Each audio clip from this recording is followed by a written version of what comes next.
So this is Abigail Thorne-Lyman, or Abby Thorne-Lyman. I am the Transit-Oriented Development Manager at BART in the Real Estate and Property Development Department. And I appreciate your time and joining us today for this webinar. A couple of housekeeping things. I do have all of the lines on mute, so that if people are taking the train or doing other things, we don't have to be distracted by the noise. So if you want to get in touch with me and ask a question, please type it in the chat box. You can either chat to everybody if you want everybody to see the questions being asked, or you can chat directly to me, Abigail Thorne-Lyman. So hopefully everyone can work that out. I can see a couple of you have already worked that out. As noted, I am going to be recording this webinar, and assuming the recording goes well, we had a couple of technological errors the first time around. I will be posting it up on the bart.gov/TOD website so that everybody, or the AB2923 website, which is shown later in the presentation, so that everybody is able to have access to it. So I want to put up the agenda. There we go. So today what I want to do is walk through AB 2923. I know that a number of people on the webinar are familiar with it, but we do want to make sure everybody's sort of in the same space. So I want to walk through the provisions within the legislation. I want to talk a little bit about the staff recommendations that have been made to the BART board thus far. And then I'm going to pause there after doing the general background so that folks can ask general questions and answers about the legislation and what I've recommended, what I've presented. And then what I want to do is go into 4 of the upcoming activities that we will be pursuing throughout the course of the next fiscal year between now and next June 2020. And so what I'm going to do is talk through these 4 items that are shown on this slide. This guidance document, a 10-year work plan for development on BART property, an anti-displacement strategy in partnership with local jurisdictions, and parking replacement and transportation demand management strategies. And I'm going to stop after each of those items so that folks can make comments or ask questions. In addition to that open comment period, is now, what we're doing is we're seeking general comments on AB 2923 between now and September 13th, and then our consultant team will be going away to do work with BART and draft some recommendations and then come back towards the end of the year with draft recommendations, upon which everybody will be able to comment again. So there will be several periods for engagement and comment throughout the course of the next year. So to move into Assembly Bill 2923, so this was co-authored by Assembly members David Chu and Timothy Grayson in 2018 and signed by Governor Brown on September 30th of last year. And while it's a fairly complicated bill with a lot of different provisions, there are 2 core legislative changes. And I'm going to talk through those, and then there are a couple of additional BART requirements that I want to talk through. So I'm going to spend most of my time on the first of these core legislative changes, which relates to BART setting standards for zoning on BART-owned property in Alameda, Contra Costa, and San Francisco counties. I do want to note right now that AB 2923 does not apply to San Mateo County, and it does not apply to Santa Clara County. It only applies to the 3 counties in which BART has elected representation in the form of our BART board, who are held accountable for these decisions. So I do want to note that that's a fairly critical piece of the legislation. The second legislative requirement relates to the application of Senate Bill 35 from 2017, which was a Scott Wiener bill, which provides for time limits for streamlining. So I will go into that one a little bit today. I'm going to spend most of my time on the first provision as well as some of the additional requirements. So I'm going to move now to the standard setting. So what the bill states is that by July 1st, 2020, the BART board has the opportunity to adopt zoning standards for existing developable BART-owned property in the 3 counties. And it sets a parcel size limit of a quarter acre. So anything smaller than a quarter acre would be exempted. And then there may be some other things, some other pieces of property that would also be exempted for various reasons. So the BART standards will only be limited to dictating height limits for zoning on the property, residential density, as in units per acre, the floor to area ratio, and residential and office parking minimums and maximums. At a very minimum, the TOD zoning standards must be aligned with the 2017 TOD guidelines, which I will show you in a moment. It's Figure 1 and Table 1 of the 2017 TOD guidelines. And at a maximum, the BART board could adopt standards that are the tallest of either the current highest approved height within a half a mile of the property or 50% above the TOD guidelines. If the BART board adopts standards by July 1st, 2020, they are subject to CEQA review, meaning BART would become the lead agency on a CEQA document to evaluate environmental impacts of those standards.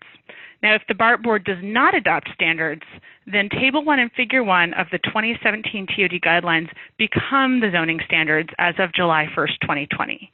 And there are some exemptions, as I mentioned. So if current BART property zoning is already within 10% of Table 1 and Figure 1 of the 2017 TOD guidelines, that property is exempt from the zoning standards provisions in AB 2923.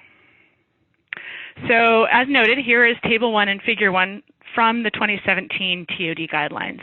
So what this does is provides a fairly rudimentary assignment of transit-oriented development place types to each of the stations where BART owns property and a couple of where BART does not. And so you can see that this was originated using the MTC's Plan Bay area place priority development area designations of place types, and then a couple of those place types were updated or assigned because they were not in a priority development area, but that was sort of the basis for doing this, with the foundation for assigning these. This document was developed as an administrative level document that was intended to be used to help provide sort of a statement of desire or intent of BART in order to meet our TOD and policy and performance targets, which were adopted in 2016. But David Chu and Timothy Grayson picked it up and put it in this law, so it went from being an administrative document to being used for much more than that. But that is sort of where it originated from. So in terms of the timeline, again, the first deadline we are facing is July 1st, 2020, when either the board will adopt standards or the Table 1 and Figure 1 will become the zoning standards for BART-owned property. And from that point on, cities have 2 years until July 1st, 2022 to rezone BART-owned property to conform with these zoning standards. Now, if cities do not adopt zoning standards by July 1st, 2022, there is further language in there that what happens is that Table 1 and Figure 1 of the 2017 TOD guidelines become the zoning for the property. So it is a pretty rudimentary tool, as you can, just to go back for a second, as you can see, very simple metrics. Zoning is often a lot more complicated, has setbacks and stepbacks and design considerations, and so the difference between what is in that table and what an actual zoning code looks like is something that we are going to be working to resolve over the course of the next couple of years in partnership with the local jurisdictions. The second part of the bill relates to development streamlining. And so for those who don't know about SB 35, essentially if a residential project has a certain percentage of affordability requirement and meets certain environmental and labor requirements, they can apply to be an SB 35 eligible project, and that limits the amount of time that a local jurisdiction can spend reviewing an application and provides ministerial approval and makes the project subject to only objective council-adopted design review standards as well as other requirements. The bill, AB 2923, incorporated SB 35 and stated that if a BART development, if a developer in partnership with BART goes to a city with a project that is 50% residential and that is at least 20% affordable and that meets all of BART's labor standards, then that project can also apply for SB 35 eligibility. So depending on where you are in the region, in some places, this requirement may be a little bit higher, and there are a lot of places where an SB 35 eligible project would only have to have 10% of its units affordable today, and this would be raising the bar because it would be 20% affordable. There are a lot of places in the region where the minimum affordability requirement to use SB 35 is 50%, and so that does lower the bar a little bit because it does take it down to 20%.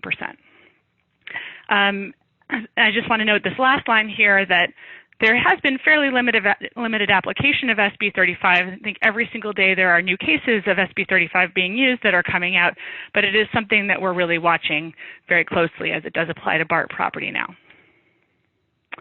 There are a number of additional requirements written into AB 2923. The first is that the bill requires BART to conduct outreach to local jurisdictions and communities of concern. The second is that BART is to consult with local jurisdictions on their local housing needs, recent transit-oriented development projects, and obstacles to development. The third is that BART must create a parking replacement policy, which I'll talk a little bit about in a moment. And the fourth is that BART must create a transportation demand management strategy for all development moving forward.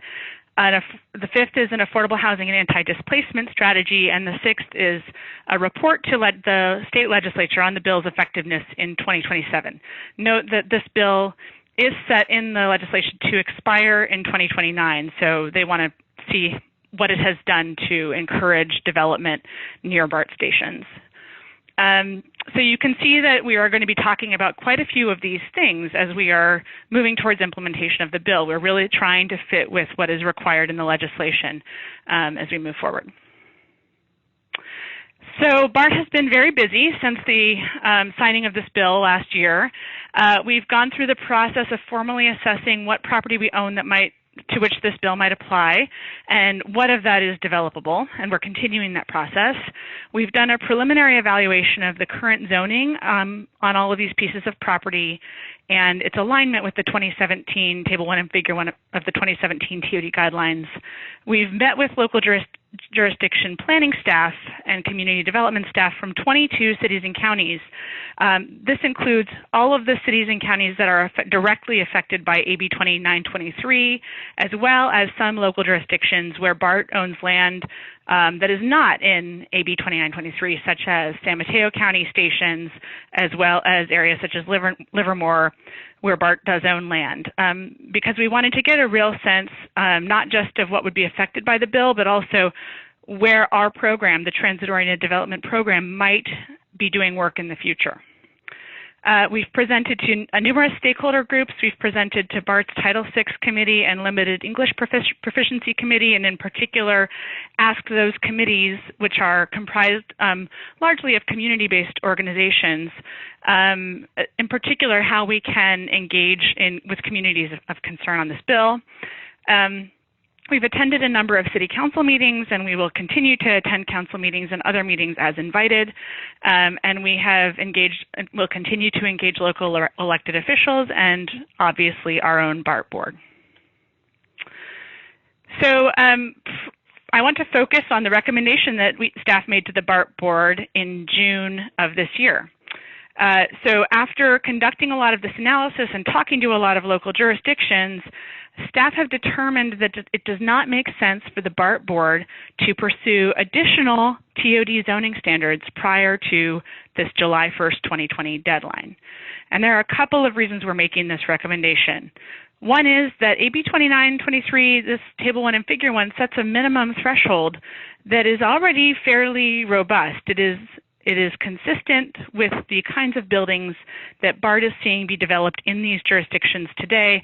And in talking to the jurisdictions, in a lot of the places where BART might consider increasing the height, it is very, very hard to build anything taller than AB 2923 allows. So, for example, some jurisdictions can only build a 5-story building, and they can't get the market to build a 7-story building today because the construction cost to move into a different building type, namely into concrete and steel, just cannot be justified there. So we didn't really see that there was much benefit to increasing any of the measures, and we are not allowed by the bill to reduce any of the measures. And so it just didn't make sense to us that we would undergo that intense effort to do that. And then lastly, BART would have to become the lead agency on a land use CEQA document, and while BART frequently does transportation-related CEQA environmental work, we don't really have the in-house expertise to do land use CEQA work, and the cost and risk and time delay of that work just doesn't make sense considering there really isn't any great impact to changing what is already in the bill. So I'm going to hit pause for questions. So again, because I do have you on mute, if you could please message your questions to me. You can either message them to me privately, Abigail Thorne-Lyman, or you can message them to everybody so that everybody can see your questions. So one of the first questions I got, which is a great one, is this PowerPoint going to be available for download? And yes, it will. Currently, the best way to tell you verbally to get to the AB2923 website is to go to bart.gov/TOD, and then on the right-hand sidebar, you'll see an AB2923 link, and you can click there to go through to the AB2923 webpage. There's already a lot of PowerPoints that are very similar to this one. This one maybe has a little bit more detail, and so I will be posting this when I post the webinar. Does anyone have any general questions about the legislation or BART's recommendation to this point?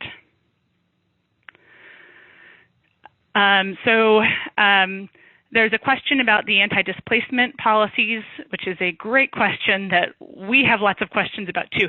I'm going to hold on that question because I am going to get to that a little bit later in the presentation. Just going to give everybody a minute. When do you anticipate reaching out to communities of concern? So this is a very good question, and this is something that we've really grappled with and in particular have discussed in the Title VI Environmental Justice and Limited English Proficiency Committees with BART. The challenge that we are facing with engagement of communities of concern is that at this moment, this legislation is quite academic. It's not having an immediate direct physical impact on communities. And so we are grappling with how to introduce this bill to the broader general public in a way that is making it clear that this doesn't necessarily mean that development is coming tomorrow, but it does mean that there will be potentially some zoning impacts. And I think what we've landed on is that we do need to be a little bit further along in our recommendations, and in particular, as I'll show you in a minute, one of our recommendations is because this is a 10-year bill, that we want to create a 10-year work plan for when we will actually be doing development. So one of the key points that we are trying to make with this bill is this bill legislates zoning of BART property. It does not legislate when development will occur on BART property. And that is a very important piece of information that we think communities really need to have, is when are we actually going to be out initiating a development process by selecting a developer and having that developer move in actual projects through the entitlement process. So what we're going to try to do is wait till we have more information on when we might actually be initiating development to that point, and we want to be sure that we are engaging communities at a point where it's really going to matter to them. One of the pieces of feedback we got from the committee meetings is that a lot of committees feel like people come and make promises that then aren't reached, particularly around affordable housing. And so it does seem like we want to wait probably until the beginning of next year to start that outreach. So then there's a question about, is there an inclusionary zoning requirement for residential construction on BART property? So the bill does state that BART is to achieve its the goal of 30% of its overall portfolio as affordable. And BART has its own board-adopted policy already from 2016 that states that a minimum of 20% of housing units on BART property must be affordable, with a preference for low and very low income and transit dependent populations. So that's a BART requirement that is sort of baked into AB 2923. And then in addition, there's this portfolio wide requirement within the bill of working towards a 30% affordable housing target in the total number of units that BART is producing on its property. So there is some current data at the BART.gov/TOD website on BART's current performance towards those goals. And I will note that we have our own board-adopted performance target that's actually a little higher. It's 35%. So we are aiming for 35% of our units to be affordable, also translated as about 7,000 units in the total performance target of producing 20,000 units on BART property. We are behind in our goal. And so that's something we're really focused on right now, and particularly as we are working on this 10-year work plan, thinking about how we can be sure we're hitting all of our performance targets. Okay, so seeing no more general questions, I'm sure folks still have some. We'll get into the meat of some of the future work, and as you have other questions, feel free to ask. So here's the key upcoming activities. As I noted at the beginning, there are five core activities that BART is going to be engaged in over the next year. And at any point in time, if you don't get your comment out during this webinar, or if you're watching this video, you can email Monet Boyd. Her email address is up on this website, up on the webinar, mboyd, M-B-O-Y-D, at BART.gov. And we will be collecting those comments. Our goal is to have most of the open comments collected by September 13th. And so again, to lay out, I said this earlier, but to lay out sort of the opportunities for public comment, obviously we will always collect public comment and we will always be happy to meet and discuss, but that we are looking to kind of close off open public comment so we can move into the drafting of recommendations. Then we'll release a draft of our recommendations on those 5 topics sometime towards the end of the year, and we'll be in public comment for at least 6 to 8 weeks, and then we will be drafting the final documents with the goal of completing most of these documents before this July 1st, 2020 deadline. Though only a couple of these deliverables are required by law by July 1st, 2020, we know that the clock is ticking for local jurisdictions to make their decisions, and we want to be really respectful of their time that they are going to need, and clarifying any points of confusion or questions or conflicts well before that deadline, so there's plenty of time to respond. So I'm going to talk about the guidance document first. So as BART is the implementing agency on this state law, we, as any other implementing agency of a state law, would consider, feel that we need to create more detailed guidance on how local jurisdictions can conform to the requirements of AB 2923. As we have reached out to all of the local jurisdictions, we have definitely found that there are some real points of confusion here and there, and things that need clarity. And so this is our opportunity to do that, to work with jurisdictions to make sure we have uncovered as many of these questions as we can, and as we are going to be required to determine whether a jurisdiction has conformed with AB 2923 by this July 1st, 2022 deadline, we really want to be very clear before the 2-year clock starts ticking on what exactly is expected. Actually, before I get into this, I do want to note a couple of points of confusion that we've had have already been revealed to us. And one is that Table 1 and Figure 1 of the 2017 TOD guidelines has some pretty confusing guidance around height, and it's not quite clear if the height limits in Table 1 and Figure 1 are minimums or maximums. And obviously that's a very, very important difference. So that's just one example of the kind of question we will definitely be working to answer through this guidance document.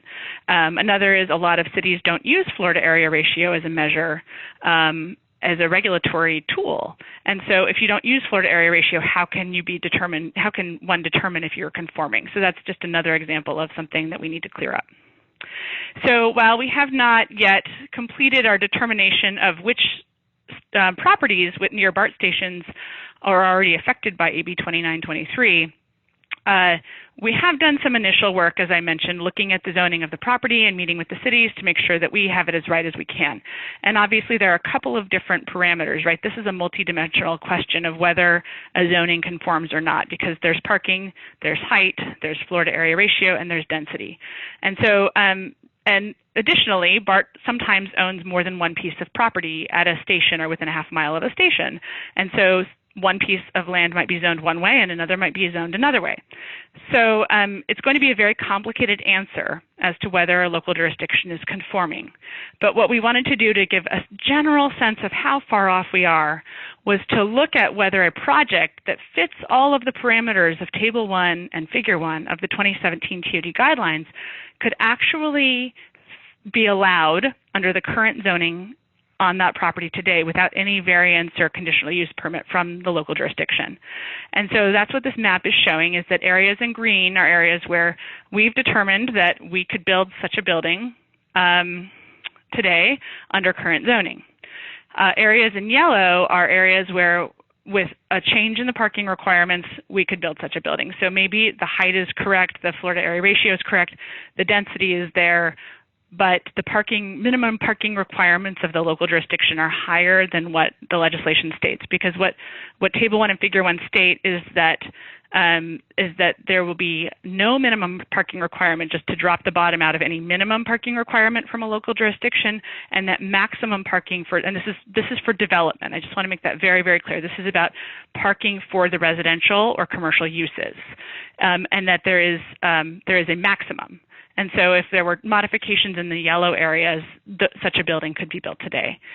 The red areas are areas where zoning is not would not allow such a building, and it's pretty rudimentary to just say red, no, everything has to change. That is not actually the case. These are extremely nuanced situations where a lot of the zoning is already actually very consistent. Most of the cities that have BART stations have engaged in years-long specific plans and have a very good sense, but there are some modifications that will need to be made to conform. So I mentioned a couple of the known topics just to give you a flavor of where we're going. The other piece of critical information that will be in the guidance document is which pieces of BART property are we actually talking about. I think sometimes not everybody knows what BART owns, and I forget that myself as someone who looks at these pieces of property every single day, but we want to make sure we have a map out there showing exactly where this property is that is included. We want to also think about how planned development might affect a project. So, for example, if we are in an existing lease option with a developer to build something, and that development just simply hasn't happened yet, as we are at Pleasant Hill and at Richmond BART stations, how is that affected by AB 2923? And then lastly, there is some point of confusion around CEQA. So at this point, I want to stop and see if anybody has any questions about the guidance document or other areas that you see that need clarification. So I'm going to stop and just wait for a minute so you can type if you need to type. And again, to me or to everyone.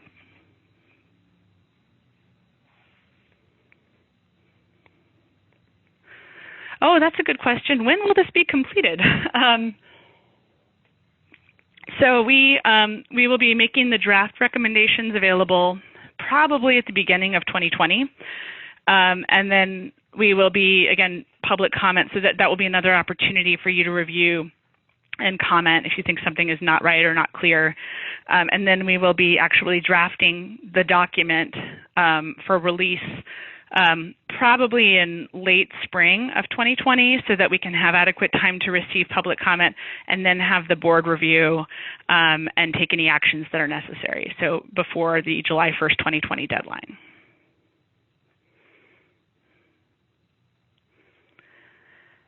Okay, so seeing no other questions, I will move us to the next topic, which is the 10-year development work plan. As noted earlier, this bill is a bill that legislates what happens with zoning of BART property. It does not legislate on the actual production of development on BART property. It doesn't say BART has to go build this many units a year or partner with this many developers a year.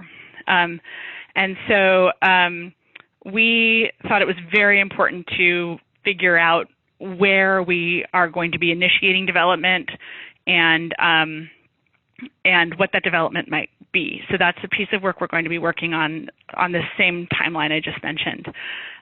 So we did, as we discussed with local jurisdiction staff, we wanted to know what their interest was in development. Has there been any past planning effort, or is there anything known currently at the staff level about what the interest would be in seeing development on BART property? And this was not a super fair question for us to ask city staff, because some cities talk about BART property and development of BART property quite often, and others maybe haven't discussed it ever, and some may have discussed it, but not in the last 7 years. And so, but we wanted to just get a sense of, has this been discussed? When would you want to see development on BART property, and what would you want it to be?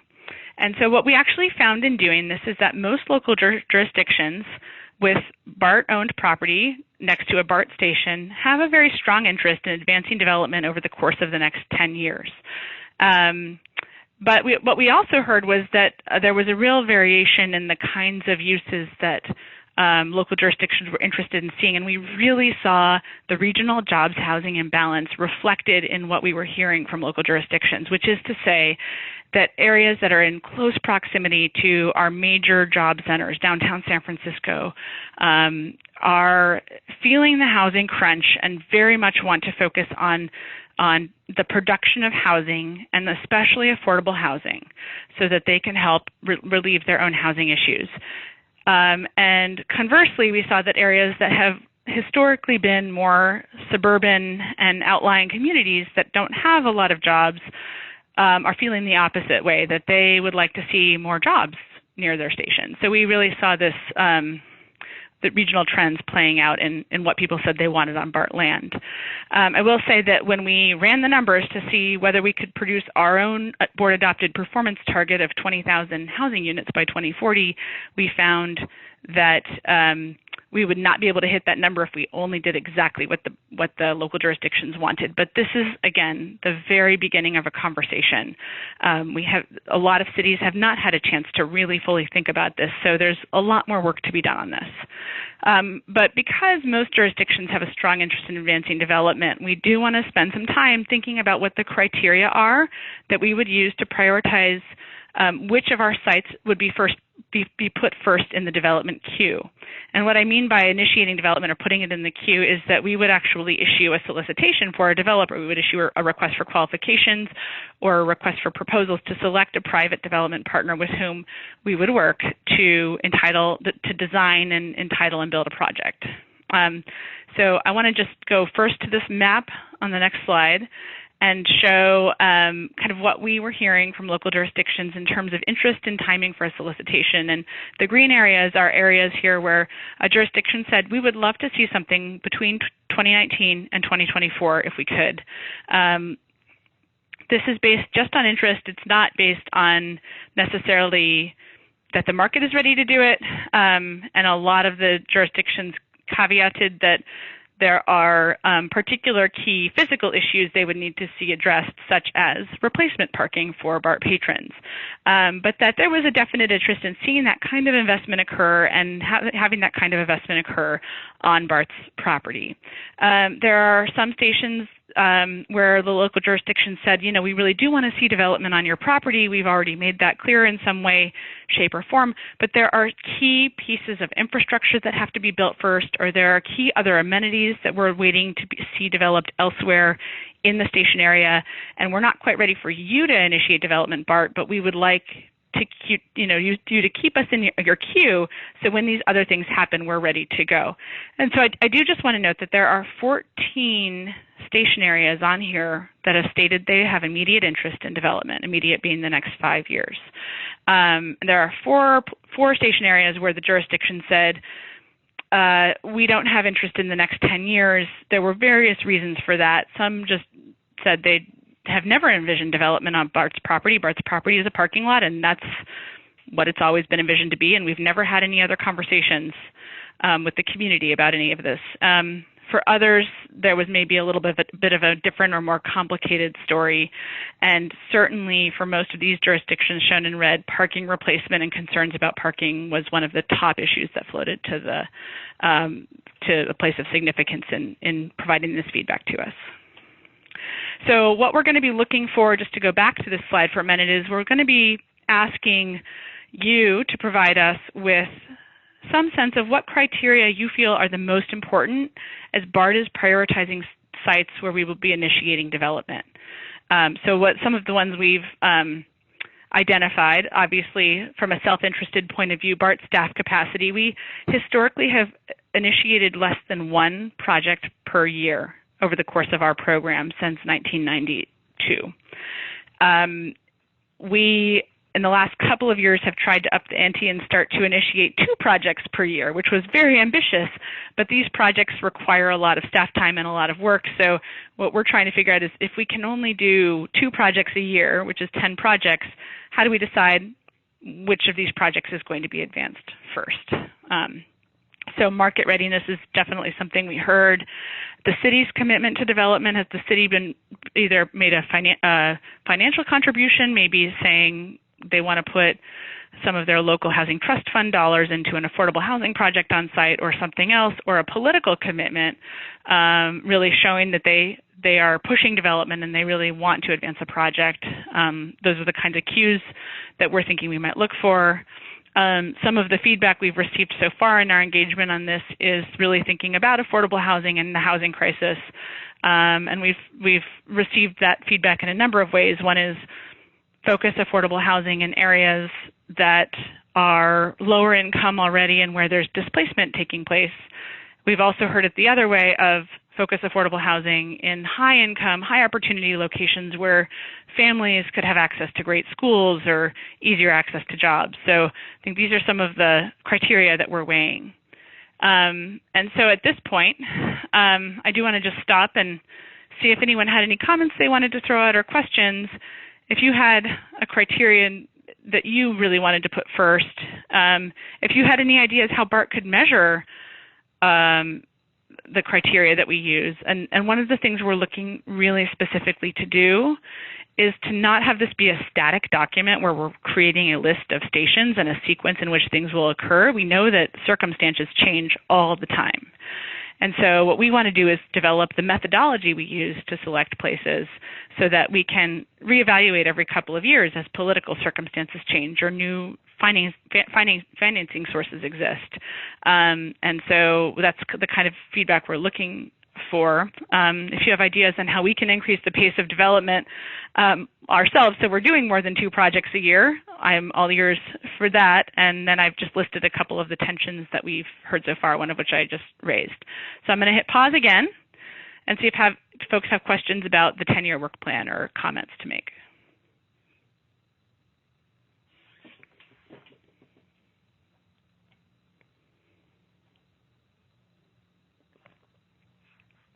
Okay, so seeing none, I am going to move on. If you change your minds, you are always welcome to message me.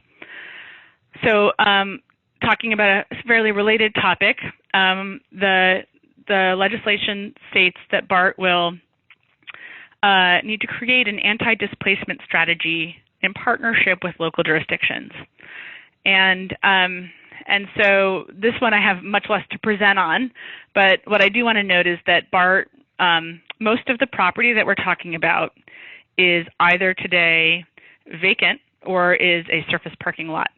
And so when we are thinking of the topic of anti-displacement, we are not talking about direct displacement of residents who are currently living on BART property.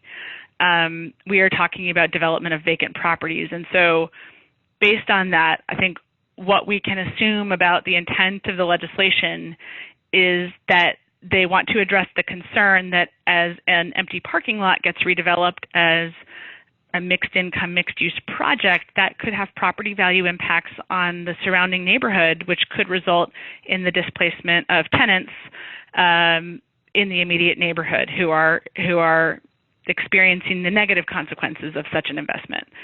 I would also note that one of our big struggles in grappling with this is that we are, at the end of the day, a transit agency. We don't have the authority to create new tenants' rights for a jurisdiction. And so we are, in terms of the tools we have, what we're seeing is that we are fairly limited in the tools that we can use to create an anti-displacement strategy, which is probably the reason the bill states that we will do this in partnership with local jurisdictions. So what we're looking for is really any creative or interesting ideas on what you would see BART as a transit agency that is also owning some land that might be used for development. What would you see an anti-displacement strategy look like? Also, we know that this is a field that has quite a lot of activity, particularly lately. There are a lot of groups that work in the space of tenant protections and of housing preservation. And we are really wanting to take advantage of the existing resources that are out there today, and build off of those rather than creating our own tools. So any ideas of what those existing resources are, places we can go to discuss this topic, we are definitely very interested in your feedback on that. So again, I'm going to hit pause here and see if anyone has any comments, thoughts, or questions.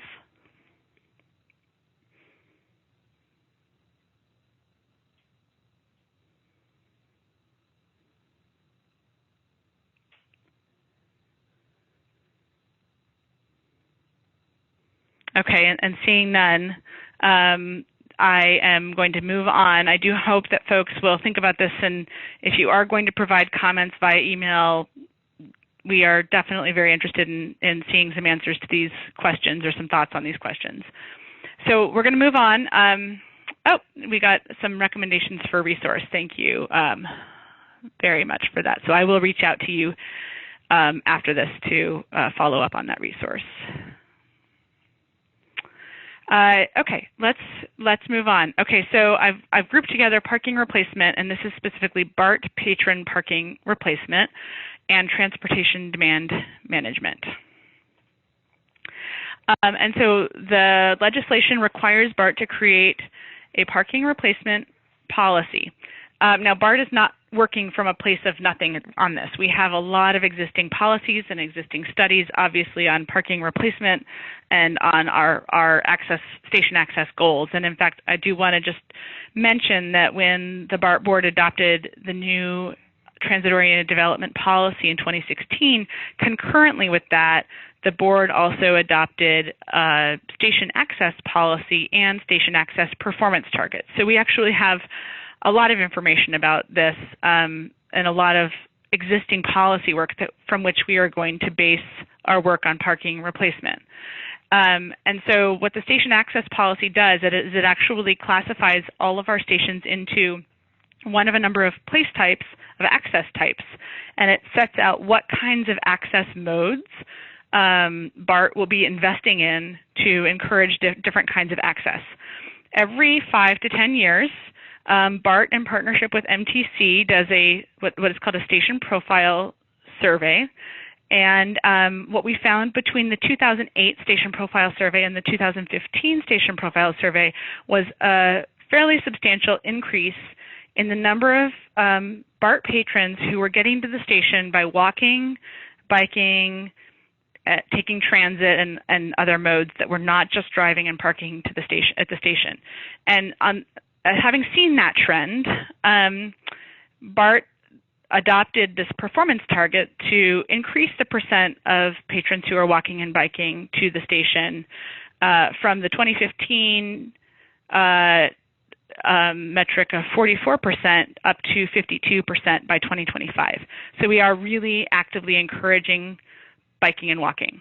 That said, we know that everybody doesn't have this choice, and we know that the ability of people to choose to not drive to the station really varies depending on geography. So as we are thinking about how our transit-oriented development projects fit in, we've been really focused on using this access typology to inform what we decide about transit-oriented development. And so one of the policy recommendations that was made and adopted by the BART board in 2016 is to establish a goal of striving for little or no parking replacement only at these stations that were classified as urban with parking. And this is primarily stations in the core, in the inner East Bay, Oakland, Berkeley, El Cerrito Plaza, and extending south to San Leandro, as well as stations in San Francisco. So those were the areas really where we were focused on that people are already finding lots of other ways to get to BART, and we can strive to reduce the amount of parking. For everywhere else, there's really not an existing policy, and the legislation does state that BART is to ensure continued private access of the automobile to the auto-dependent stations that are at the end of the BART lines. So it is something we're really going to need to be focused on. So just to show you this access typology for a minute, this is the investment typology we use, and I put the website link in so you can get to all of the information on the access policy. And so you can see the light blue areas are those stations I just referenced as urban with parking stations. And then for everywhere else, I think we're going to really need to explore what the future of parking replacement would mean. Again, noting that as we talked with all of these local jurisdictions, parking for BART patrons came up again and again as one of the key barriers to pursuing development of BART property. So fortunately, the state brought back one of the few external funding sources to help construct replacement parking, which is the Infill Infrastructure Grant Program. So we have access to that program again, which has been pivotal in unlocking property for some of our past projects like the MacArthur BART Station and the San Leandro BART Station. So we have a lot of existing work in this space. We are very focused on access.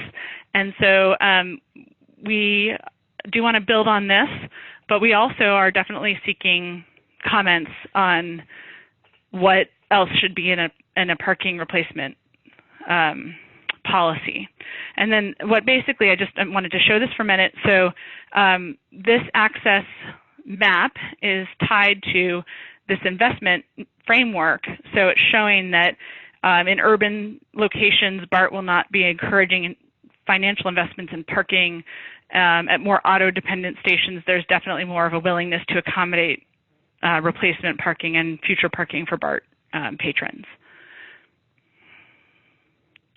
And then to move to TDM, Transportation Demand Management, BART actually does have a performance target around transportation demand management for development on BART property, and that is that by 2040, 3/4 of BART's projects, transit-oriented development projects, should include some kind of programmatic measures that can reduce the vehicle trips and the vehicle dependency of the residents living in those places, and that those projects will either be Green Trip certified, and so I put the link to Green Trip or the equivalent thereof. And Green Trip basically is a program that is run by Transform that can certify a project as having incorporated certain measures, such as certainly unbundling and reducing the amount of parking that is provided to residents, so that you're not just renting a parking space with your unit, but you're paying for it separately, so only if you need it. And then in addition to that, other reduction strategies such as car share memberships or transit passes, things that can really encourage the residents in a building to get out of their car and take a different mode by offering them mobility options. We also have some performance targets related to supporting more sort of district or area-based transportation demand management programs for activity centers. So the Contra Costa Center Transit Village is a great example of this, where there is a district that is in place that provides alternatives to just parking, driving and parking at your place of work by offering lunchtime shuttles and other lunch options, and offering guaranteed rides home if something happens to the transit system, and offering discount transit passes. And so these are all the kinds of measures we're looking to pursue, both on the residential side and then on the commercial side. In particular, BART's Transit-Oriented Development Program has a goal of increasing ridership on BART, especially at times and locations where BART has capacity, which means that we are really strongly trying to encourage BART ridership to destinations in the East Bay where there is more capacity versus the very crowded Trans-Bay trip. So I want to stop here. I've given you a whole lot of information in a nutshell, but are there additional factors you think BART should consider as we are thinking about parking replacement policies for the whole system? And then on the transportation demand management strategy, is there more that BART can do than what we've already done of requiring Green Trip for projects and encouraging these kinds of districts to be created? So I'm going to hit pause again and see if folks have any thoughts they'd like to share on these topics.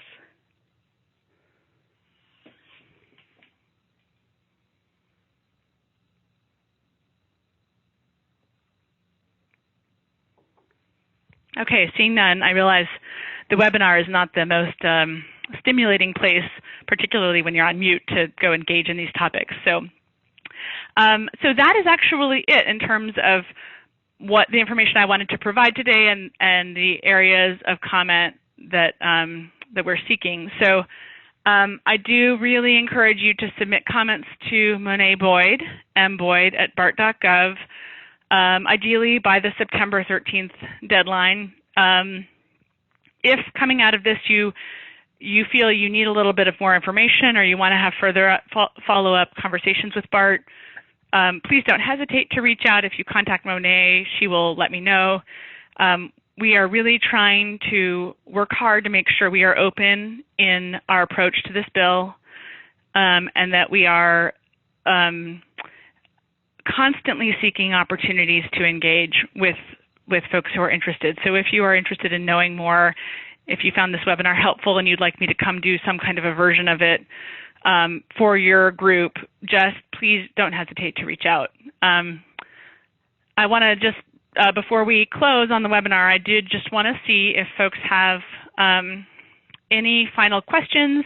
Maybe there was a point you wanted to make earlier that just occurred to you on a different topic, and I do want to just give you that opportunity to do that now before we close it out.